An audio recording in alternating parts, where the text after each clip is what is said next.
I'm giving God honor, I'm giving God praise, I'm giving God glory, because the God that we serve, he knows how to keep us, he knows how to bless us, he knows how to preserve our lives. Even when we ain't got no sense, God will have some sense for us. Amen, somebody. And I came by here tonight to tell us we cannot afford to take our eyes off of our children. All right, amen. And the reason that our children are getting into trouble is because the parents are taking their eyes off of the children.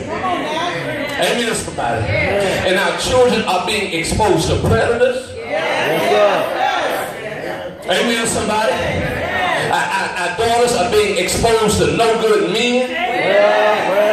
Amen, somebody. And it's not just the daughters, it's the sons too. They're being influenced by other people that you don't know anything about. Amen, somebody. But it's because we're taking our eyes off of our children. Amen, somebody. We got to get to a place where we understand that it's important for all of us to keep our eyes on our children. Amen, somebody. I'll get my daughter's phone. I'll scroll through the phone, make sure I know who her friends are, what site she might be visiting on the internet. Y'all ain't saying nothing here.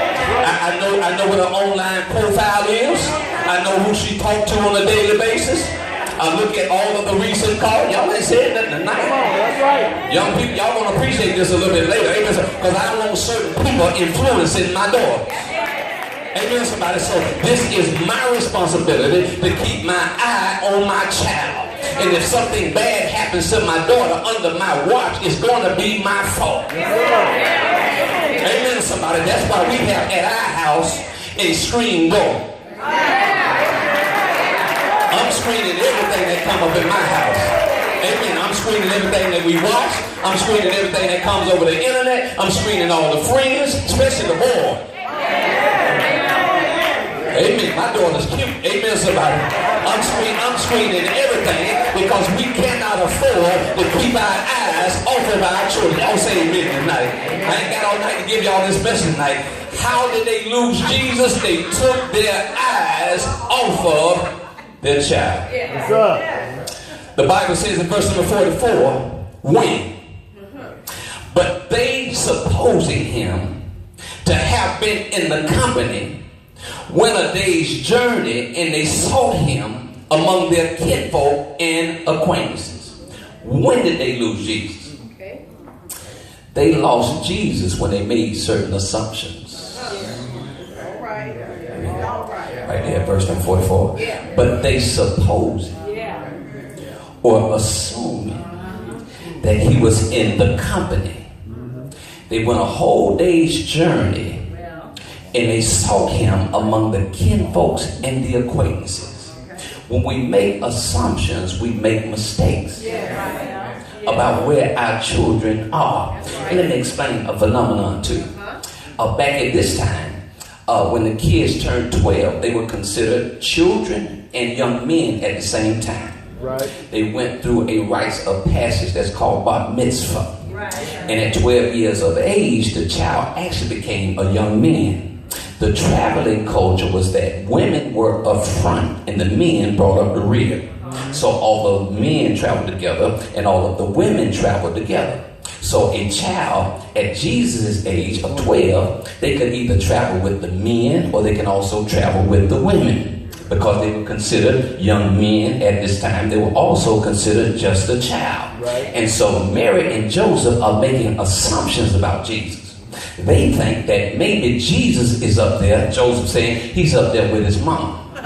Right. He's got to be up there with his mama because he ain't back here with his dad. Because if it was here with me, I know exactly where he is. So he must be up there with his mama. Mary is making the same assumption. She's saying that Jesus ain't with me. He must be back there with the brothers. He must be back there with his daddy. They are both making assumptions about where the child is. Now, mama don't know where the child is, and daddy don't know where the child is, and in the meanwhile, the child is just lost. Y'all seeing this tonight? Because they're supposing that the child is safe because they think he is traveling with the kinfolks and the acquaintances.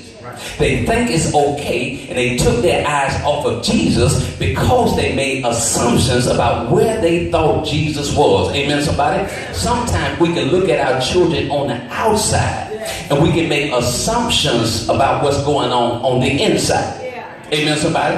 You really don't know the heart of a child until you know the heart of a child. And the only way for you to know the heart of a child is for you to sit down and have a talk with the child. Y'all ain't saying nothing tonight. You need to have some one-on-one with the child. You need to know why the child is thinking the way the child thinks, why the child feel the way the child feel. Amen. Are you depressed right about now? Don't assume anything. Amen, somebody? And when the child is shut up back there in the back room and didn't come out for 2 or 3 days and ain't eating, somebody got to get up and say, something wrong with my kid. Something is wrong with my child. Amen, somebody? When the grades plummet, you need to be concerned. Don't assume that you know what's going on with the child. You have to sit down with the child, have a talk with the child. You have to open up lines of communication with the children. Amen, somebody? Parents stop fussing all the time. Sometimes you just need to talk. And when something is wrong, don't raise your voice, because you're going to teach them not to talk to you. Amen, somebody? You need to establish a relationship, a talking relationship, whereby you can be transparent with your child. Can we get a little closer tonight? Is this going to be all right tonight? When your child reaches a certain age, they have certain thoughts. See, the body starts changing. Hormones kick in. Stuff start moving around. Feelings start to come. Urges begin to come. Amen, somebody? And somebody got to sit down and have a transparent conversation with these children to help them understand what's going on the inside, because they really don't understand. Y'all say amen if you can. Y'all get mighty quiet up in here tonight. Don't assume that everything is all right. Sometimes the child has thoughts and you assume that everything is okay, and it really ain't okay. And half of us don't know whether or not our children are sexually active. We're going to have to get deep tonight. Amen, somebody. You're delaying a conversation about the birds and the bees, and the meanwhile, Nicki Minaj, Cardi B, Drake, Lil Wayne, Whitney Ross, amen, somebody, Young Jeezy, all of them talking about sex every day, all day. So they know a little bit more than you because they've been listening to the radio. Y'all ain't saying nothing here tonight. Amen, somebody. That's why you got to have a relationship with your child where you're able to talk transparently with the child. Don't be so critical. Don't be so judgmental. Find out why they think the way that they think. And don't assume that everything is okay. And because your child coming to church don't mean that you know where they are. We're going to have to preach tonight. Amen, somebody. Your child could be right up in this house, but their mind could be on the other side of town. Amen, somebody. And because they put on a suit on Sunday morning don't mean that you exactly know where the child is. Because sometimes we can lead a double life. We can be one thing at church and another thing in the streets. And that's why all these schools being shot up, because the parents don't know what's going on in the child's mind, and the parents don't know what the child got up in the room. Y'all say amen if you can. It ain't until it's too late that we find out what our children are into, but we need to establish the kind of relationship with our children where we can have a transparent conversation.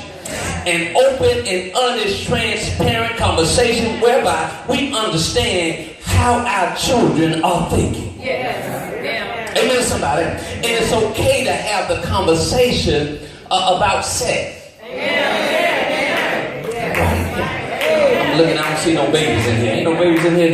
Y'all take the babies out for a minute. I need y'all attention. Amen. Any babies in here? Everybody all right? Everybody all right? Parent, if y'all need to go, y'all go ahead and go. Amen. Somebody, I need to say some stuff. Right now, we're living in a sexualized culture.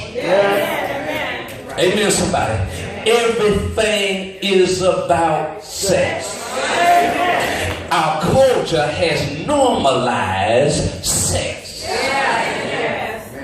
It's on the radio. It's on the television. It's on the internet. Amen, somebody.